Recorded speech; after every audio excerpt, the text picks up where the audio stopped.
beautiful, gorgeous, and hot Nikki Tamboli. First of all, Nikki, welcome to our channel. Thank you thank you. Like top three, how does it feel जब top three बन के आप Big Boss 14 के finale में stage में खड़ी थी? What was the feeling?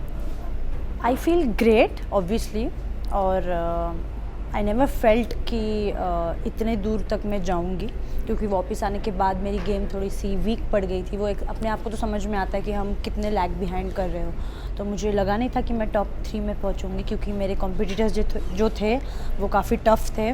उन लोगों ने इंडस्ट्री में काफ़ी साल से काम किया हुआ था और मुझे बस 4 साल हो गए हैं। तो बट ठीक है, अपने फैंस का मैंने दिल जीता है, लोगों के दिल जीते हैं, हंसाया है, एंटरटेन किया है। उस वजह से अगर वो मुझे टॉप 3 में पहुंचाते हैं तो आई एम वेरी ग्रेटफुल।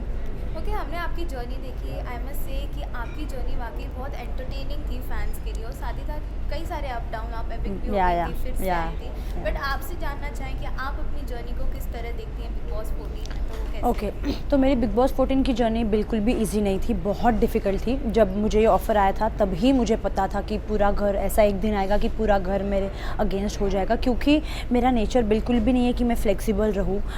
मैं एडजस्ट नहीं कर पाती हूँ किसी के भी साथ, और अब 15 लोगों अलग अलग टाइप के पर्सनालिटी है, और मुझे पता है कि मेरी किसी से भी नहीं बनेगी, क्योंकि अब सी हर व्यक्ति को लगता है कि हम अलग हैं, लेकिन I am genuinely I feel कि आई एम यूनिक, क्योंकि जो मेरे स्टैंड्स होते हैं, जो मेरे डिसीजंस होते हैं, वो किसी से भी सहमत नहीं होते। मतलब आपका सपोज अगर आप मेरे दोस्त हो तो आपका सुन के मैं वो डिसीजन नहीं लूँगी, मैं वो समझूंगी, लेकिन करूँगी वही जो मेरे को सही लगता है। तो मुझे पता था इतने लोग आए हैं, इतना गर्दी है घर के अंदर, किसी से भी जमेगी नहीं, कैसे अपने आप को फ्लॉन्ट करना है, कैसे अपने आप का पक्ष सही से दिखाना है कि मैं ही सही हूँ। तो मुझे पता था कि ये ऐसा सिचुएशन आएगा कि सब लोग अगेंस्ट हो जाएंगे।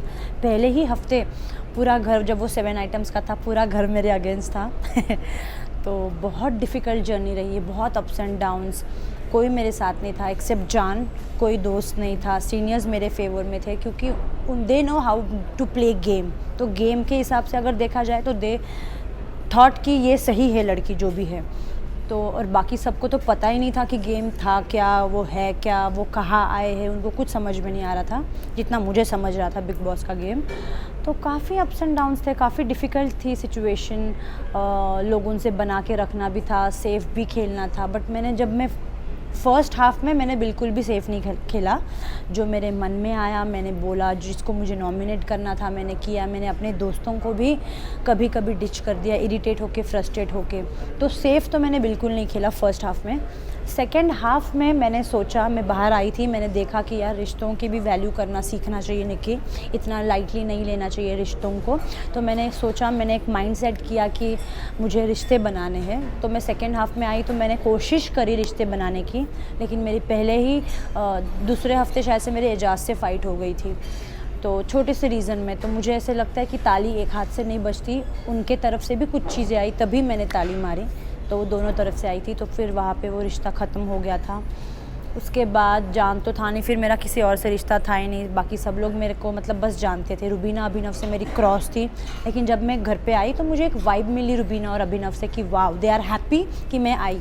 तो मैंने अपने तरफ से भी हाथ बढ़ाया, उन्होंने भी हाथ बढ़ाया कि वो देखना चाहती। मतलब एक कैप्टन, मुझे आज भी याद है, एक कैप्टनसी का टास्क था और सब लोग कह रहे थे राहुल को कैप्टन बनाना है, और आई वॉज़ रेडी, मैं सैक्रिफाइस करने को रेडी थी। मैंने कहा कि ठीक है, मैं राहुल को कैप्टन बना दूंगी।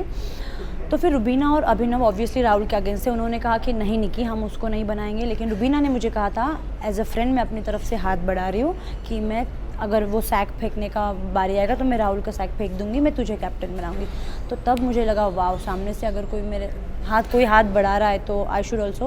और तभी से हमारा रिश्ता शुरू हुआ and it went very beautifully, और अभी तक वो रिश्ता है और आगे भी हमेशा रहेगा। क्योंकि एक बॉन्ड अगर दिखता है तो आप उससे कभी लड़ोगे नहीं, है ना। अगर झगड़ा होता भी है तो आप शांत रहोगे, आप गलतियाँ एक्सेप्ट कर लोगे, आप चुप रहोगे, आप एकदम साइलेंट। तो वैसे मेरे और रुबीना की भी मतलब अंडरस्टैंडिंग में बनती नहीं थी, लेकिन जब वो मुझे समझाती थी मैं चुप बैठती थी, और जब मैं कहती थी तो वो भी चुप बैठती थी। हम दोनों अपने अपने पक्ष रखते थे, कितना सुनना है कितना नहीं, सुन लेते थे जी भर के, लेकिन करते हमारे दिल मन के थे। आप यूनिक हो, इसलिए फैंस आपको इतना प्यार देते हैं। हमने शुरुआत से ही देखी है, जो जीतने का जुनून था वो सिर्फ निक्की तंबोली में ही था, शुरुआत से लेके आखिरी तक। Of course, yes. जब आप टॉप 3 में थी और रुबीना को एज अ विनर अनाउंस किया, व्हाट वाज द फीलिंग? आपको कहीं ना कहीं डिसअपॉइंटमेंट हुई? बिल्कुल भी नहीं, क्योंकि जैसे मैंने कहा, जब मैं वापस आने के बाद मेरी गेम वीक हो गई थी, मैंने अपने आप को टॉप 6 में भी नहीं देखा था, क्योंकि सी ना कौन कौन था, रुबीना थी, जैस्मिन, अली, उसके बाद कौन था, एजाज, और मैंने सुना था अभिनव का भी फ़ैन फॉलोइंग बहुत बढ़ गया था। 5 तो यही हो गए, और राखी थी, तो 6 यही हो गए। मैं अपने आप को टॉप 6 में भी नहीं देखती थी, लेकिन पता नहीं ऐसे क्या हुआ, फैंस को मेरा कौन सी चीज़ पसंद है कि मुझे टॉप 3 में पहुंचाया। I am shocked, at the same time I am happy. But मुझे ना हर चीज़ की भूख होती है कि ये करना है लाइफ में। I am hungry to do work and to gain knowledge, but top 3 में हूँ तो आई एम ग्रेटफुल। लेकिन मेरे को मतलब वो कहते हैं ना, मतलब हम लोग मराठी में तो हवरट कहते हैं, हवरट मतलब कि इतना भी लालच मत रखो किसी भी चीज़ के लिए। मेरे बाद अगर मैंने किसी को विनर देखा था फर्स्ट हाफ में, तो वो एजाज था, क्योंकि मेरी उससे बहुत बनती थी। एजाज से फिर झगड़ा हो गया, उसके बाद रुबीना मेरे से क्लोज हुई, तो मेरे बाद जिसको मैंने एज अ विनर देखा है वो रुबीना। तो रुबीना जब जीती, जब मैं बाहर निकलने से पहले मैंने रुबीना को बोला था, रुबीना मैं टॉप 3 में तो पहुंच गई, अगर मैं नहीं जीती तो you have to take the trophy and come. तो उसने कहा अभी देखते क्या होता है बहन, अब लेट्स सी। मैंने कहा no, you are taking the trophy, I know. और मेरे बाद अगर मैंने किसी को विनर देखा है तो वो रुबीना को। बहुत ज़्यादा खुशी हुई, बहुत ज़्यादा खुशी हुई मुझे। ओके, जैसे कि आपने कहा कि जो आपको सेकेंड इनिंग मिली थी बिग बॉस में, आपकी और रुबीना की काफ़ी अच्छी बॉन्ड बनी, सिस्टरहुड का एक बॉन्ड बना। तो रुबीना कितनी सपोर्टिव थी जो आपकी सेकेंड इनिंग जो बिग बॉस 14 में स्टार्ट हुई थी? तो रुबीना एक ऐसी बंदी है, वो फ्रेंडशिप को और रिलेशनशिप को बहुत अच्छी तरह से समझती है और उसे संभाल के रखती है। She don't want to lose उसके जो क्लोज होते हैं, ठीक है। तो रुबीना कहती है कि अगर उसका कोई दोस्त है, अगर वो गलत भी है, तो उसके फेवर में वो इतना बात करेगी कि गलत को भी सही वो कर देगी, वो दिखाएगी। She want to show like that कि आप गलत भी हो तो दुनिया के सामने वो आपको इंसल्ट नहीं करेगी, वो कहेगी कि आप सही ही हो। बाद में अकेले में आपको समझाएगी कि आप गलत थे, लेकिन आपका दिल कभी नहीं दुखाएगी। तो वो नेचर कहीं ना कहीं मुझे बहुत अच्छा लगा। मुझे छोटी छोटी चीज़ें बहुत अच्छी लगती। जब मैं बीमार पड़ती थी बिग बॉस के घर में, टास्क खेल के हमारे पैर दर्द होते थे, कमर दर्द होती थी, तो वो मेरी कमर दबाती थी, मैं उसके पैर दबाती थी। She used to take care of me like a sister, like a mother. वो फीलिंग मुझे घर में किसी से नहीं आई। जो सुकून बिग बॉस से बात करके मिलता था ना, वो मेंटली मिलता था। फिज़िकली इसने, रुबीना ने मेरी इतनी केयर की, ना सिर्फ मेरी, अली को जो वो भाई मानती थी उसका भी उसने इतना केयर किया है कि hats off to her. Wow, okay. जान के साथ भी आपकी दोस्ती शुरुआत से रही, बीच में थोड़ा दोस्ती में अप एंड डाउन्स आए, अब क्या कुछ बॉन्ड आप जान के साथ शेयर करें? अभी तो हम बहुत अच्छे दोस्त बन गए। अभी यहाँ आने से पहले हम लोग बातचीत भी कर रहे थे। तो ही is a very sweet guy, काफ़ी जेन्युइन है।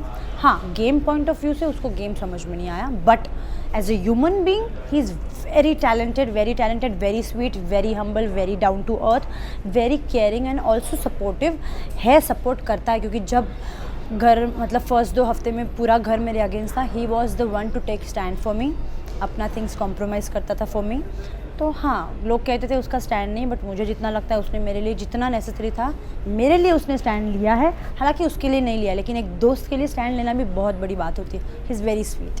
हमने देखा था कि जान जब एलिमिनेट हो रहे थे आप काफ़ी इमोशनल भी हो। हाँ, क्योंकि मेरा क्या होता है, हाथ से चीज़ निकल जाती है ना, तब मुझे एहसास होता है। ऐसे काफ़ी बार हुआ है। तो जान घर से चला गया और उसके बाद इमीडिएटली मुझे एक स्ट्राइक हुआ, यार जान नहीं है, और वो एक सूनापन सा है ना, वो महसूस हुआ। एंड देन आई फेल्ट कि यार जब था तब तो इम्पोर्टेंस दिया नहीं कि अब वो फील हो रहा है कि यार वो चला गया। अब मैं सूनी पड़ गई थी, किससे बात करूँ मैं। ये वो हर टाइम मेरे आजू बाजू में रहता था, मुझे अच्छा लगता था जेन्यूनली। तो वो चले जाने के बाद मुझे समझा कि जो रिस्पेक्ट मैंने उसको दी नहीं, गेम के लिए उससे बदतमीज़ी करी, वो सबका एहसास हुआ। And then I felt very bad. Okay, like Rahul Vaidya ने भी काफ़ी कोशिश की थी आपसे दोस्ती बनाए हाँ। की बिग बॉस में, लेकिन ऐसा क्या हुआ जो आपके और उनके बीच में वो बॉन्ड नहीं शेयर कर पाए दोस्ती वाला? मुझे ऐसे लगता है राहुल वैद्य जो है, he is also nice human being, अच्छा गाता है, दिल का अच्छा है, बट उसको वीकेंड पे कहा गया था जमूरा। तो अब कहा ऐसे ही तो नहीं कहेंगे, मुझे भी तो कहा गया था थाली का बैंगन, क्योंकि समझ में नहीं आ रहा था ऑडियंस को कि कर क्या रही है, इधर भी नहीं उधर भी नहीं। तो वैसे उसको भी बोला था, क्योंकि उसको बोला था, मुझे ऐसे लगता है क्योंकि वो चाहता है कि हर व्यक्ति उसे सपोर्ट करे। जब वो कैप्टनसी का टास्क था, वो बैग फेंकने वाला गुब्बारे का, वो हर किसी को जाके बोल रहा है कि मुझे कैप्टन बना। वो अपने बलबूते पे कुछ नहीं कर पा रहा था। आई अंडरस्टैंड, बहुमत लेना भी एक गेम है कि आपकी तरफ सब लोग आ रहे हैं, बट इतना बहुमत लिया। मैंने फर्स्ट गेम की वो तो तीर तो मैंने ही मारा था ना, मैंने किसी और का फेंका और फिर किसने, अर्शी ने उसको नहीं बनाया।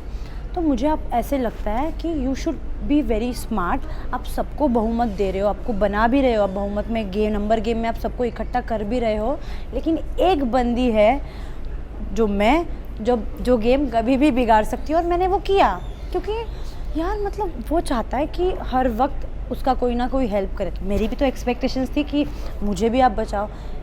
स्टार्टिंग से मैंने उसको कभी नॉमिनेट नहीं किया, उसने मुझे 2 बार नॉमिनेट किया, ये कहते हुए कि वो मुझे टॉन्ट मारती है। यार मतलब आप दोस्त बोलते हो और फिर आप उसी दोस्त को नॉमिनेट करते हो। नॉमिनेशन का मीनिंग है कि घर से बेघर होना। मतलब आप दोस्त, अगर दोस्त है तो आप कैसे चाहोगे ना कि आप घर से चले जाओ, जो मैंने कभी नहीं चाहा उसके लिए। मैंने हमेशा उसको बचाया है और मुझे नहीं लगता बचाने के बाद भी उसने मेरे साथ बैठ के कभी, ही वॉज नेवर थैंकफुल कि यार तूने मुझे बचाया। हालांकि जनता थे उसके लिए बाहर, आई न्यू इट, और उसको भी पता था कि उसकी जनता है, बट एक दोस्त भी तो होता है कि यू नो एक दोस्त ने बचाया तो उसको how you should be thankful to her. एक जेस्चर होता है, वो वाइब मुझे उससे कभी आई नहीं। वो स्वीट जेस्चर जो मुझे रुबीना से आई, वो मुझे राहुल वैद्य से ऑनेस्टली नहीं आई। Even if he is a nice guy, of course he is, but वो एक वाइब नहीं आती। तो फिर मुझे लगा यार मैं खुश नहीं रह पाऊँगी ऐसी दोस्ती में। तो मुझे लगा कि मैं कितना हेल्प करूँ। तो आई वॉज लाइक, मैंने फिर पीछे हट गई थी कि बस हो गया यार। क्योंकि दोस्ती की बात चल रही है तो अली से भी कहीं ना कहीं आपकी दोस्ती हमने देखी थी, अब क्या कुछ है अली की? अली से ना दुश्मनी थी ना सच में दोस्ती थी। अली से मैं जुड़ी हुई थी जस्ट बिकॉज ऑफ गेम, क्योंकि टास्क आता था और टास्क में अपना 100% इन्वॉल्वमेंट देती थी। अब जब वो लास्ट टास्क था वैलेंटाइन डे का, जो गुब्बारे फोड़ने थे, तो उसमें मेरा इन्वॉल्वमेंट विद अली था, क्योंकि it was only for the task था, इसीलिए मैं उसका फोड़ रही थी, उसे एंटरटेन बना रही थी, क्योंकि राखी ने हार मान ली थी। वो कह रही थी कि मैं कुछ करूँगी नहीं, तो मुझे उस गेम को बस एंटरटेनिंग बनाना था, इसीलिए मैं उसके साथ कर रही थी, उसके गुब्बारे फोड़ रही थी, उसके पीछे भाग रही थी। At the same time he is a very nice guy, I like him. उसका जो नेचर है, अपफ्रंट होकर जो गेम खेलता है और जो बोलता है डंके की चोट पे बोलता है, तो मुझे वो नेचर वाले लोग पसंद है और मैंने उसको जेन्युइनली लाइक किया है। बाहर आने के बाद अब तक तो हमारी बात हुई नहीं, अगर भगवान ने चाहा हमारी दोस्ती रहे आगे भी तो बताने। ओके, निकी, कंटेस्टेंट्स ने हमेशा बोला है कि आप दोस्ती करते हैं सिर्फ मतलब के लिए कि आपको गेम में आगे बढ़ना है। सो मैंने किससे, मुझे नहीं लगता मैंने किसी से मतलब के लिए दोस्ती करी थी। हालांकि मैं एक ऐसी व्यक्ति हूँ जिस बंदी को घर के एक सदस्य ने नॉमिनेट किया है,